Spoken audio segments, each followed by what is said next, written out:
Hi, my name is Ben Davis-Purcell, and I'm a fourth-year undergrad physics student from McMaster University. And today I'm going to answer the question, why is the sky blue?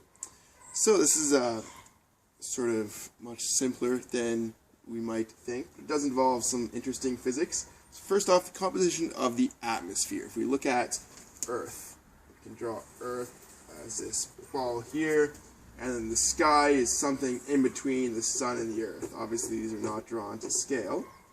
So there's the sun, there's the earth, we're getting its light. But around our earth, there's this atmosphere, this layer of different particles that surround the earth. Okay, so here's the earth. Now that atmosphere is made up of different kinds of particles. The most common ones are nitrogen gas, which is N2, which is about 78%. And then oxygen, which we all know is what we need to breathe, which is about 21%. And then the last 1% is made up of a bunch of different particles.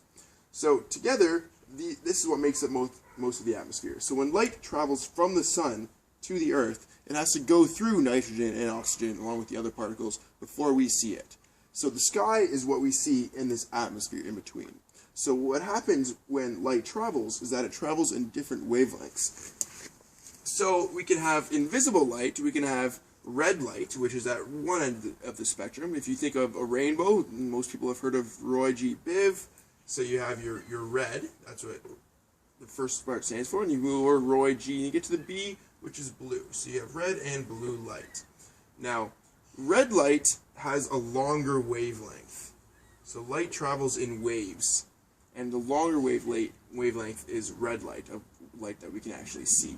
And blue light has a much shorter wavelength. So as you can see that there. Okay? So it turns out that when light passes through, generally goes through any particle, it all stays together, all the colors of light stay together, and so it looks like white light. But when light passes through particles such as these ones that are actually smaller than the size of light, then something interesting happens, and these particles, such as nitrogen and oxygen, absorb some of that light and then scatter it away. They absorb the light and then they release it later as energy in the exact same color that they emitted it in. So it turns out that these particles that make up our atmosphere absorb blue light much more often than they do red light, along with other colors. Blue is the one that gets absorbed by them much more often.